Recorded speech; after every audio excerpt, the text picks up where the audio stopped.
बोलिए भारत माता की।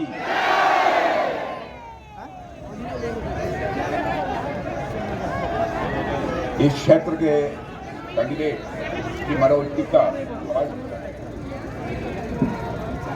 आवाज की कुछ प्रॉब्लम, आवाज ठीक करो, आवाज तेज करो।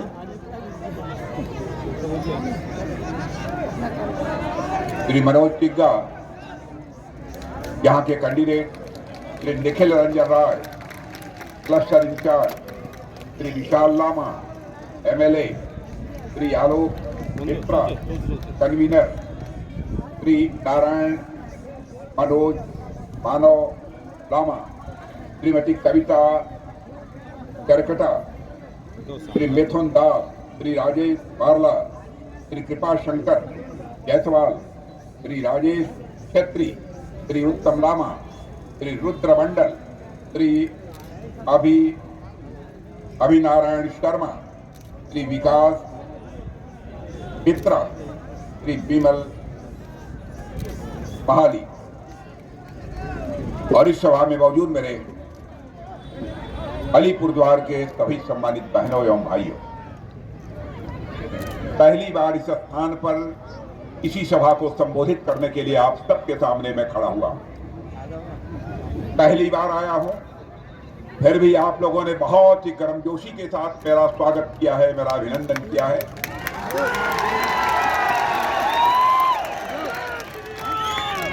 और मैं जानता हूं यह भारत की परंपरा है, पश्चिम बंगाल की परंपरा है। स्वागत, अभिनंदन और सलाम दुआ कभी एक तरफा नहीं होना चाहिए। इसलिए मैं भी अपनी तरफ से आप सभी बहनों भाइयों का हार्दिक अभिनंदन करता हूं, आप सभी का मैं स्वागत करता हूं। और साथ ही अलीपुरद्वार की धरती पर खड़े होकर पश्चिमी बंगाल की 10 करोड़ जनता का भी मैं अभिनंदन करना चाहता हूं। मेरे बहनों भाइयों, यह पश्चिमी बंगाल की धरती चैतन्य महाप्रभु की धरती है, रामकृष्ण परमहंस की धरती है, स्वामी विवेकानंद की धरती है और यह महर्षि अरविंद की धरती है। गुरुदेव रविंद्रनाथ ठाकुर जैसे महाकवियों की यह धरती है और साथ ही साथ आजादी की लड़ाई के नायक नेताजी सुभाष चंद्र बोस की यह धरती है।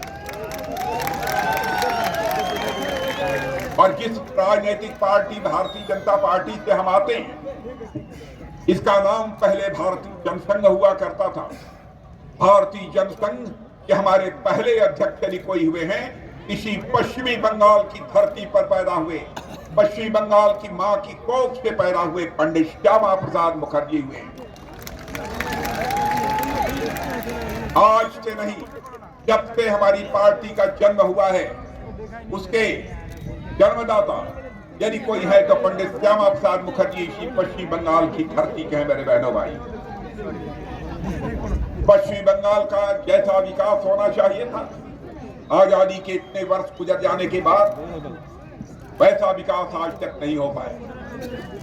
कभी यहाँ पर कम्युनिस्ट पार्टी के लोगों की लंबे समय तक सरकार रही है, उसके बाद तृणमूल कांग्रेस की कई वर्षों से सरकार इस पश्चिमी बंगाल में काम कर रही है। बराबर, चाहे सीपीएम रही हो, चाहे तृणमूल कांग्रेस रही हो, हमारे पश्चिम बंगाल की जनता को बराबर गुमराह किया है, धोखा दिया है। लेकिन मैं आज आपको यकीन दिलाने आया हूं बहनों भाइयों, पूरे पश्चिम बंगाल ही नहीं, सारे हिंदुस्तान में माहौल बन चुका है। और पश्चिम बंगाल में जैसा माहौल मैं यहाँ प्रत्यक्ष अपनी आंखों के सामने देख रहा हूँ, मेरा विश्वास यह पक्का हो गया है, इस बार पश्चिमी बंगाल की लगभग अधिकांश सीटों पर कोई पार्टी जीतने जा रही है तो भारतीय जनता पार्टी जीतने जा रही है। हिंदुस्तान के अधिकांश राज्यों में इस समय भारतीय जनता पार्टी की सरकार है। बहनों भाइयों, बहुत बड़ा राज्य है पश्चिम बंगाल, यहाँ की जनसंख्या लगभग 10 करोड़ के आसपास की है। और मैं पश्चिमी बंगाल के लोगों से जब मिलता हूँ, जब अन्य लोगों के माध्यम से भी मैं जानकारी हासिल करता हूँ, तो लोग कहते हैं अब यह पश्चिमी बंगाल के हालात को देखने से लगता है अगली जब विधानसभा का चुनाव होगा तो उसमें यहां पर Bharatiya Janata party clear majority के साथ पश्चिम बंगाल में अपनी सरकार बनाएगी। हमारे प्रधानमंत्री ने यहां का कैसे विकास किया है, क्या विकास इन्होंने करने की कोशिश की है, इसकी आपको पूरी तरह से जानकारी होगी। हम जितना विकास पश्चिम बंगाल का करना चाहते हैं, बहनों भाइयों, तृणमूल कांग्रेस की सरकार वह विकास नहीं होने देती है। उसको लगता है यदि मोदी जी ने पश्चिम बंगाल का विकास कर दिया तो सारा का सारा श्रेय मोदी जी को चला जाएगा और पश्चिमी बंगाल की जनता मोदी जी के साथ खड़ी हो जाएगी। बराबर यह भय सताता है। पश्चिमी बंगाल की लॉ एंड ऑर्डर, कानून और व्यवस्था के हालात कितने बदतर हो चुके हैं, आपको बताने की जरूरत नहीं। यहां कोई व्यक्ति अपने को सुरक्षित नहीं महसूस करता है। आप लोग भी मेरी बात से सहमत होंगे कि किसी भी राज्य के विकास की पहली शर्त होती है चुस्त दुरुस्त कानून व्यवस्था, चुस्त दुरुस्त लॉ एंड ऑर्डर। लेकिन जब यहाँ लॉ एंड ऑर्डर नहीं है, किसी की जिंदगी सुरक्षित नहीं है, तो पश्चिम बंगाल का विकास कैसे होगा। मैं आपको कहना चाहता हूं, एक बार इस चुनाव में आप हमारे बड़ी संख्या में सांसदों को चुनकर भेजिए। उसके बाद विधानसभा का चुनाव होता है, भारतीय जनता पार्टी की सरकार बनाइए। हम देखेंगे किस गुंडे बदमाश पे हिम्मत है कि हमारे एक भी बंगाल के भाई के ऊपर हाथ उठा पाता। और मैं आज ही उन गुंडों को सचेत करके जाना चाहता हूं, बहनों भाइयों, जो आपके ऊपर जुल्म ढाते हैं, जो तोलाबाजी करते हैं, उन तोलाबाजों को भी बताना चाहता हूं, तुम लोग बाहर नहीं रहोगे। जिस दिन भारतीय जनता पार्टी की सरकार बन जाएगी, तुम्हारा स्थान, तुम्हारा घर नहीं होगा, सरकार की जेल होगी। बहनों भाइयों, एक भी तोलाबाज नहीं बचेगा। मुझे मालूम है इस टीएमसी की सरकार के रहते हुए किस तरीके से कटबनी ली जाती है। हर चीज में कटबनी। यहां पर कभी राशन घोटाला के बारे में सुना जाता है, कभी टीचर भर्ती घोटाले के बारे में सुना जाता है। अभी हाल में ही आपने देखा भ्रष्टाचारियों के ऊपर ईडी ने जब कार्रवाई की है और उनकी 3000 करोड़ की संपत्ति को जब्त किया है। यहाँ के टीचर्स की भर्ती में जो घोटाला हुआ है, मैं यकीन दिलाना चाहता हूं, पक्की जानकारी यदि हम लोगों को मिल जाएगी सरकार बनने के बाद, तो जिन जिन लोगों से पैसा लेकर भर्ती की गई है, बहनों भाइयों, अथवा जिनके साथ जिनका पैसा लिया गया है, उन पैसों को भी भ्रष्टाचारियों की जेब से निकालकर हम उनकी जेब में डालेंगे। हमारे प्रधानमंत्री का संकल्प। मैं जानता हूं तृणमूल कांग्रेस के लोग यहां गुंडे पालते हैं, गुंडे पालकर आपके अंदर दहशत पैदा करने की कोशिश करते हैं। अराजकता का माहौल इस पूरे पश्चिम बंगाल में बना हुआ है। महिला सीएम के रहते हुए यहां पर महिलाओं के ऊपर जुल्म और अत्याचार होता। बहनों भाइयों, अन्य राजनीतिक पार्टी महिलाओं के ऊपर होते हुए जुल्म अत्याचार को बर्दाश्त कर ले, लेकिन भारतीय जनता पार्टी किसी भी सूरत पे इसे बर्दाश्त नहीं कर सकती। हमारे प्रधानमंत्री के लिए नारी सम्मान सबसे बड़ा सम्मान है, लेकिन यहां पर अजीबोगरीब हालात लोगों ने पैदा कर रखे हैं। मैं माताओं बहनों से कहना चाहता हूं, आपने देखा जो वादा कांग्रेस पार्टी बहुत पहले से करती चली आ रही थी, भारत की संसद में 33% रिजर्वेशन महिलाओं को दिया जाएगा, हर असेंबली में 33% रिजर्वेशन महिलाओं को दिया जाएगा, कोई सरकार नहीं कर पाई। पहली बार किसी सरकार ने किया है तो मोदी जी की सरकार ने इसे करके दिखाया है। बहनों भाई, मैं जानता हूं यहां पर अवैध घुसपैठिए भी बहुत आए हुए हैं। अवैध घुसपैठियों को वोटर बनाकर टीएमसी ने उनका वोट हासिल करने की कोशिश की है। बहनों भाइयों, एक एक चीज की हम लोग छानबीन कराएंगे और इसीलिए हम लोगों ने यहां नागरिकता का कानून पास किया है, सिटीजनशिप अमेंडमेंट एक्ट पास किया है। और ऐसे लोगों की छानबीन होगी जो गलत तरीके से नागरिक बने। लेकिन इस नागरिकता कानून को लेकर भी भ्रम पैदा करने की कोशिश की जा रही है। जो वास्तव में भारत के नागरिक हैं, चाहे वह हिंदू हो, मुसलमान हो, ईसाई हो, पारसी हो, बौद्ध हो, बहनों भाइयों, उनकी नागरिकता किसी भी सूरत में नहीं जाने पाएगी। लेकिन जिन्होंने गलत तरीके से नागरिकता लेने की कोशिश की है, उनके खिलाफ कार्रवाई की जाएगी। मैं आपको विश्वास दिलाता हूं। यहां की सरकार की हालत यह है कि हर चीज के लिए मोदी जी के ऊपर दोष, चोतो दोष, नंदो घोष, यह हालत बना दी है। बहनों भाइयों, अब यह नहीं चलने वाला है। यहां भारत अब तेजी के साथ आगे बढ़ रहा है, तेजी के साथ आगे बढ़ रहा है। सारी दुनिया में भारत का स्टेचर, भारत का कद ऊंचा हुआ है। पहले इंटरनेशनल फोरम पर भारत कुछ बोलता था, सारी दुनिया भारत को कितनी गंभीरता पूर्वक सुना जाना चाहिए नहीं सुनती थी। लेकिन भारत का स्टेचर बढ़ने के बाद, भारत का कद बढ़ने के बाद आज अंतर्राष्ट्रीय मंचों पर भारत कुछ बोलता है तो सारी दुनिया कान खोलकर सुनती है कि भारत बोल क्या रहा है। यह भारत की हैसियत है। चाहे कांग्रेस रही हो, चाहे टीएमसी रही हो, बराबर इन लोगों ने जनता को धोखे में रखा, जनता से वादा किया सरकार बना दो, गरीबी मिटा देंगे। बहनों भाइयों, न तो सारे देश में कांग्रेस गरीबी मिटा पाई और न पश्चिम बंगाल में टीएमसी गरीबी मिटा पाई, बल्कि और लोगों को गरीब बनाने का काम यहां की टीएमसी की सरकार ने किया है। लेकिन आंकड़े इस बात के सबूत हैं। मैं प्रेस के दोस्तों से भी कहना चाहता हूं, हमारी कोई बात गलत हो आप लिख दीजिएगा। मैं यहां जनता को गुमराह करके गया हूं, मैं उसके लिए क्षमा मांग लूंगा। और यह बात मैं इसलिए कह रहा हूं, मैंने जिंदगी में राजनीति की है तो जनता की आंखों में धूल झोंक कर नहीं, जनता की आंखों से आंख मिलाकर हम लोगों ने राजनीति की है।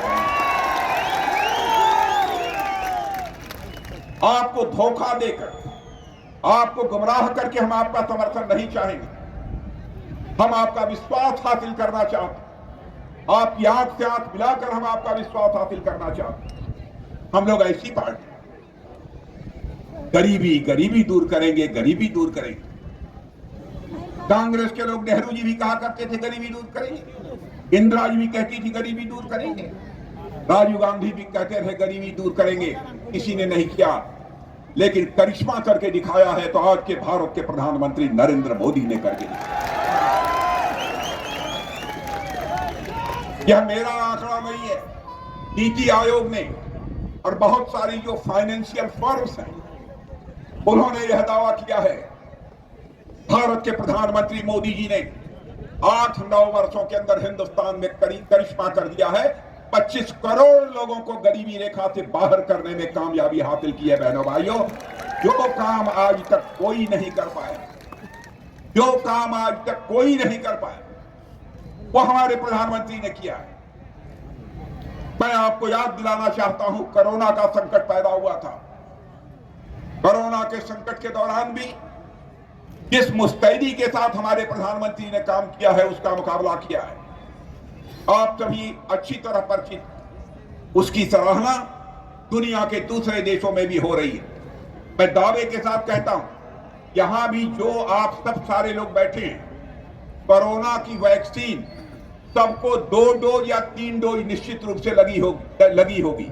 यदि लगी है तो जरा हाथ उठाइए, न लगी है तो मत बताइए। यह मोदी जी का करिश्मा है। या हो सकता है कि यहां पर तृणमूल कांग्रेस ने उसमें भी कुछ गड़बड़ किया। इस सच्चाई को भी नकारा नहीं जाता। लेकिन सारे देश में कोरोना के वैक्सीन की 2 डोज 3 डोज 140 करोड़ भारतवासियों को हम लोगों ने लगाई है। आपको जानकर आश्चर्य होगा, अमेरिका जैसे धनवान देश में भी सभी नागरिकों को कोरोना के वैक्सीन की 3 डोज नहीं लगी है तो केवल भारतवासियों को लगी है। बहनों भाइयों, यह करिश्मा भी किसी ने किया है तो मोदी जी ने। कोरोना के दौरान आपने देखा होगा काम करने वाले लोग जो दूर दराज दूसरे शहरों में काम करते थे, अपना काम छोड़कर अपने घरों को वापस आ रहे थे, क्योंकि सारी फैक्ट्रियां बंद हो चुकी थी, खाने के लाले पड़ गए थे, मुसीबत बहुत बड़ी पैदा हो गई थी।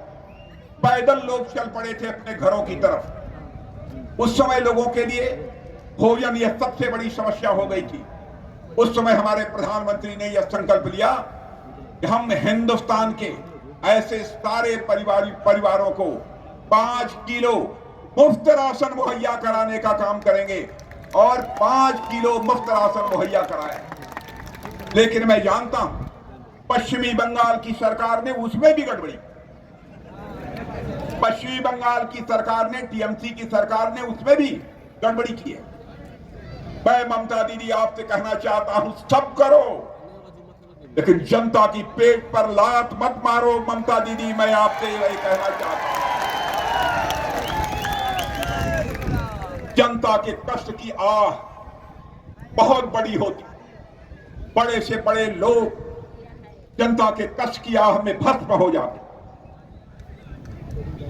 क्या हो रहा है यहां पर पश्चिमी बंगाल? आज बहनों भाइयों, हुकूमत कैसे चलाई जाती, कोई भारतीय जनता पार्टी जैसी। कई राज्यों में हमारी सरकार है, जाकर कोई देखे। मध्य प्रदेश बीमारू राज्य था, हमारी सरकार बनी। आज आपको जानकर खुशी होगी, वह मध्य प्रदेश बीमारू राज्य की श्रेणी से बाहर निकल चुका है। आज भारत के विकास में एक ग्रोथ इंजन की भूमिका निभा रहा है। उत्तर प्रदेश का विकास कितनी तेजी के साथ हो रहा है भारतीय जनता पार्टी की सरकार आने के बाद। लेकिन पश्चिमी बंगाल में मैं जानता हूं यहां के लोग बहुत ही टैलेंटेड हैं, उनको अपना टैलेंट डेवलप करने की अपॉर्चुनिटी मिलनी चाहिए, अवसर मिलना चाहिए, वो भी नहीं मिल पाता। किसी क्षेत्र में, साइंस हो, टेक्नोलॉजी हो, कोई भी क्षेत्र हो, मैं तो रक्षा मंत्री हूं, देश का डिफेंस मिनिस्टर हूं, मैं जानता हूं हमारे ऐसे ऐसे वैज्ञानिक इस पश्चिमी बंगाल की धरती से बहनों भाइयों, जिन्होंने की बहुत बड़ा करिश्माई काम करके दिखाया। और उस पश्चिमी बंगाल की यह हालत बना रखी है। और आज जानते हैं भारत की हैसियत कितनी बड़ी है दुनिया में। मेरे बहनों भाइयों, हमारे इंडियन नेवी के कुछ रिटायर्ड ऑफिसर कतर में कुछ कंपनियों में काम करते थे। इन्हीं मामलों में उनको सजा हो गई, फांसी की सजा हो गई। जानकारी जब हम सब लोगों को मिली, प्रधानमंत्री जी को मिली, सभी चिंतित हुए, क्योंकि हमारे भारत के नागरिक थे, भारत के मां के लाल थे। तुरंत प्रधानमंत्री ने कतर के राष्ट्रपति से बात, देखिए भारत का प्रभाव दुनिया में कैसे बढ़ा है। तुरंत हमारे प्रधानमंत्री ने कतर के राष्ट्रपति से बात की और बहनों भाइयों, 2-3 दिन के अंदर ही हमारे वह सारे पूर्वज नौसेना के अधिकारी उनकी फांसी की सजा को वहां के राष्ट्रपति ने माफ कर दिया और वह सकुशल भारत को लौटा। रशिया और यूक्रेन का जब युद्ध चल रहा था, रशिया की तरफ से भी मिसाइल चल रही थी, गोले चल रहे थे, तोप चल रही थी। यूक्रेन की तरफ से भी मिसाइल, गोले और तोप चल रहे। और हमारे यूक्रेन में लगभग 25-26 हजार बच्चे जो भारत के रहने वाले हैं, कोई मेडिकल की एजुकेशन ले रहा था, कोई इंजीनियरिंग की ले रहा था, कोई मैनेजमेंट का कोर्स कर रहा था। उनके माता पिता जो भारत में रहते थे वह घबरा गए और उन्होंने कहा कि मोदी जी, चाहे जैसे भी हो हमारे बच्चों को यूक्रेन से बाहर निकालिए। दुनिया का कोई देश अपने नागरिकों को यूक्रेन से नहीं निकाल पाया, लेकिन हमारे प्रधानमंत्री ने चटपट रूस के राष्ट्रपति मिस्टर पुतिन से बात की और यूक्रेन के राष्ट्रपति मिस्टर जेलेंस्की से बात की और वहीं अमेरिका के राष्ट्रपति मिस्टर बाइडेन से बात की। मेरे बहनों भाइयों, और 4.5 घंटे के लिए रूस और यूक्रेन का युद्ध रुक गया और 22,500 हमारे भारतीय नौजवान भारत को लौटे। यह है भारत की ताकत, यह है भारत की ताकत। और आज 21वीं सदी सारी दुनिया में नहीं किसी देश की होने जा रही है, तो भारत की होने जा रही है। सारी दुनिया ये बोल रही है। इसी पश्चिम बंगाल की एक पार्टी है CPIM, कितने मेंबर हैं हाउस में? अब साफ हो गए हैं।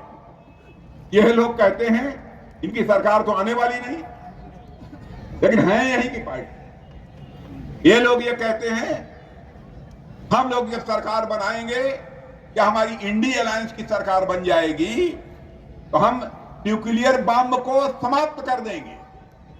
पहले भाई अटल बिहारी वाजपेयी ने पोखरण में परमाणु परीक्षण करके परमाणु शक्ति संपन्न देश भारत को बनाया था। हमारे पड़ोसी देश चाहे पाकिस्तान हो चाइना हो, इनके पास परमाणु बम है। क्या भारत के पास परमाणु बम नहीं होने चाहिए? मैं आपसे पूछ रहा हूं। बहनों भाइयों, हम भी अपने परमाणु बम को नष्ट नहीं करेंगे। जब सारी दुनिया नष्ट करेगी तब हम भी नष्ट करेंगे, उसके पहले हम किसी भी सूरत में नष्ट नहीं करेंगे। बहनों भाइयों, पश्चिम बंगाल में एक बहुत ही दर्दनाक घटना घटी।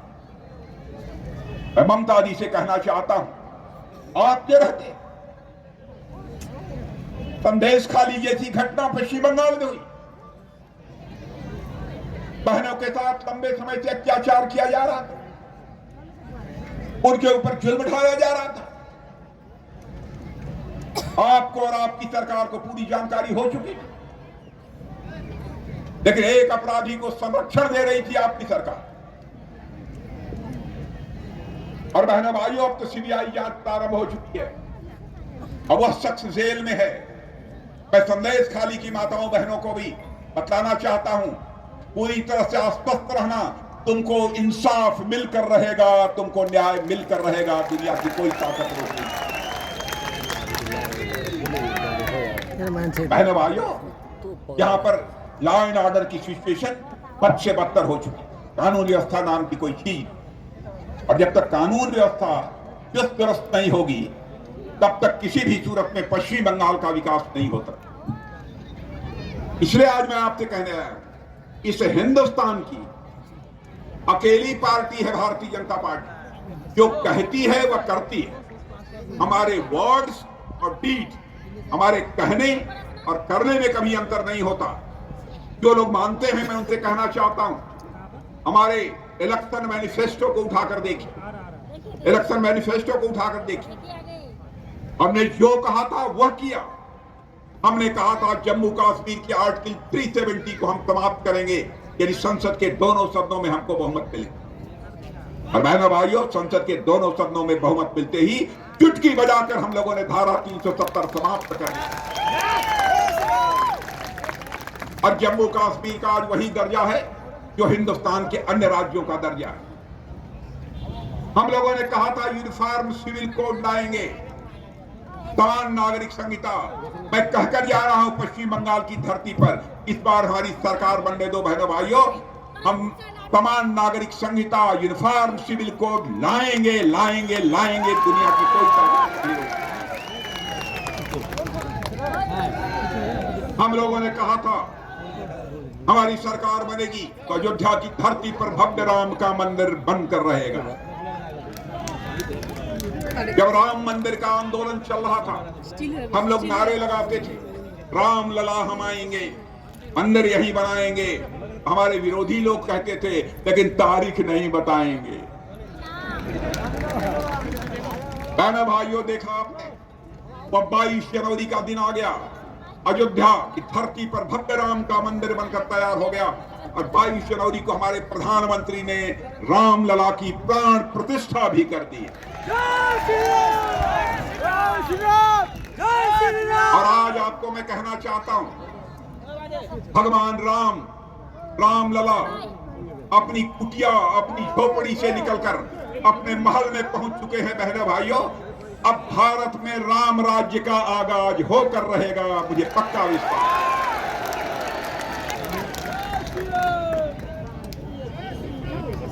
भारत लगातार तेजी के साथ बढ़ रहा है मेरे बहनों भाई। भारत आज कमजोर भारत नहीं है, भारत आज दुनिया का एक ताकतवर देश बन चुका है। आतंकवादी घटनाएं कांग्रेस की सरकार थी से आपने देखा होगा, कहीं न कहीं किसी न किसी राज्य में आतंकवाद की घटनाएं होती रहती थी, लेकिन जब से मोदी जी की सरकार बनी है, प्रारंभ में कुछ घटनाएं कश्मीर के अंदर हुई बहनों भाइयों, उसके बाद आपने देखा हमारे सेना के जवानों ने सीमा के इस पार ही नहीं, जरूरत पड़ी तो सीमा के उस पार जाकर आतंकवादियों का सफाया करने में कामयाबी है। हम लोगों ने सर्जिकल स्ट्राइक भी की, सेना के जवानों ने एयर स्ट्राइक भी की, आतंकवाद का सफाया कर। और ये कांग्रेस के लोग, ये टीएमसी के लोग, ये कहते हैं भाजपा के लोग, प्रमाण दो क्या आपने ऐसा किया। अरे वो देश जहां हुआ वो तो मानते हैं, ये मानने को तैयार है। बहनों भाइयों, हमारे देश के सेना के जवानों के शौर्य और पराक्रम पर यह सवालिया निशान खड़ा करने की कोशिश कर।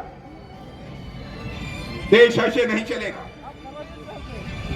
और मैं आज कहकर जाना चाहता हूं बहनों भाइयों, अब टीएमसी का समय पश्चिम बंगाल की धरती से समाप्त हो चुका है। बहनों भाइयों, टीएमसी अब अपनी समाप्ति की ओर बढ़ चली है।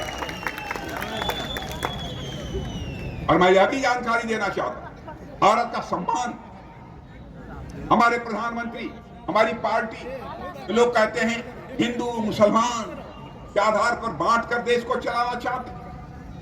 हम लोग जाति, पंथ, मजहब की राजनीति नहीं करते हैं, हम राजनीति करते हैं इंसाफ और इंसानियत की राजनीति करते हैं, जस्टिस एंड ह्यूमैनिटी की पॉलिटिक्स करते हैं। हम लोग देश को हिंदू मुसलमान के आधार पर भी नहीं बांटना चाहते। वोट हासिल करने के लिए ये लोग देश को हिंदू मुसलमान के आधार पर बांटते हैं। भाइयों, हम लोग केवल वोट हासिल करने के लिए राजनीति नहीं करते, हम केवल सरकार बनाने के लिए राजनीति नहीं करते, हम राजनीति करते हैं तो देश बनाने के लिए राजनीति करते हैं, इस राष्ट्र को बनाने के लिए राजनीति करते हैं। यह आरोप लगाने वाले लोगों को मैं बताना चाहता हूं, अरब के 5 देशों ने उनके यहां का जो सबसे बड़ा सम्मान होता है, उस सम्मान से यदि किसी देश के प्रधानमंत्री को नवाजा है तो हमारे और आपके प्रधानमंत्री नरेंद्र मोदी को नवाजा है मेरे भाई। और देश की अर्थव्यवस्था का जहां तक सवाल है, धन दौलत का जहां तक सवाल है, धन दौलत के आकार के मामले में, यानी देश की इकोनॉमी की साइज, भारत 2014 में दुनिया के देशों में 11वें स्थान पर, 11th पोजीशन पर खड़ा। मोदी जी के प्रधानमंत्री बनने के बाद यही भारत 11वें स्थान से जंप लेकर मेरे बहनों भाइयों आज दुनिया में 5वें स्थान पर पहुंच गया है।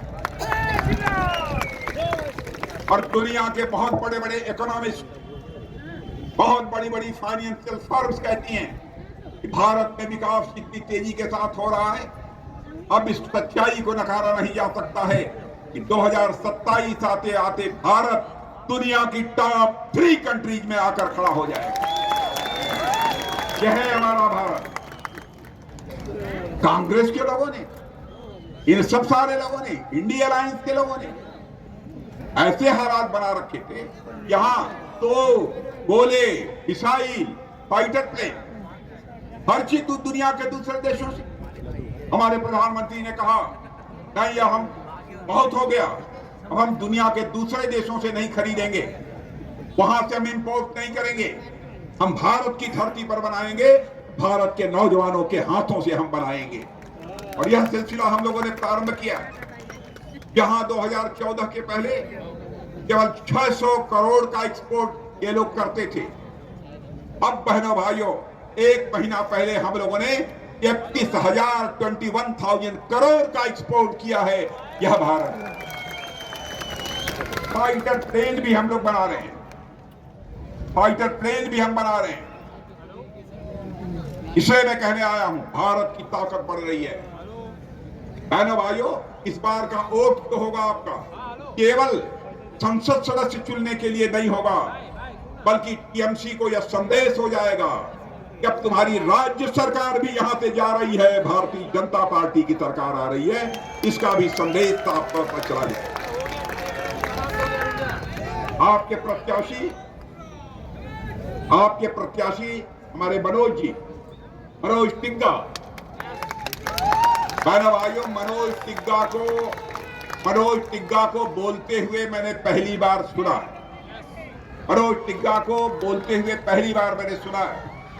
मैं दावे के साथ कह सकता हूं, आपका मनोज टिग्गा यदि मेंबर ऑफ पार्लियामेंट बनकर भारत की संसद में जाएगा तो आपकी समस्याओं को प्रभावी तरीके से आवाज देने का काम कोई करेगा तो आपका मनोज टिग्गा।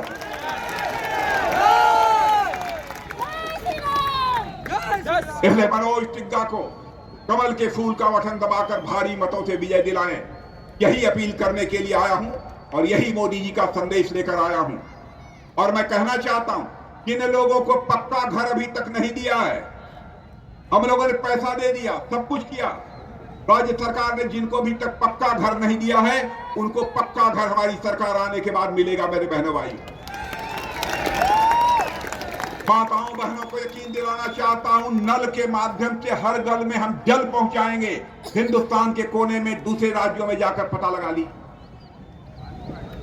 हम 5 लाख रुपए तक आयुष्मान भारत योजना के अंतर्गत अपने गरीबों को अब मुफ्त इलाज की व्यवस्था, 5 लाख रुपए तक का मुफ्त इलाज होगा आयुष्मान भारत योजना के अंतर्गत। और आज चुनावी घोषणा पत्र जारी हुआ है, इलेक्शन मैनिफेस्टो। प्रधानमंत्री जी ने इलेक्शन मैनिफेस्टो कमेटी का चेयरमैन मुझे ही बनाया था, आज ही उसका विमोचन हुआ है। और उसमें साफ तौर पर हम लोगों ने कहा है, चाहे कोई किसी जाति की हो, चाहे कोई इनकम ग्रुप का हो, जिसकी उम्र 70 के ऊपर हो गई है, उसे भी आयुष्मान भारत की सुविधा उपलब्ध कराई जाएगी, यानी 5 लाख रुपए तक का उसका मुफ्त इलाज किया जाएगा।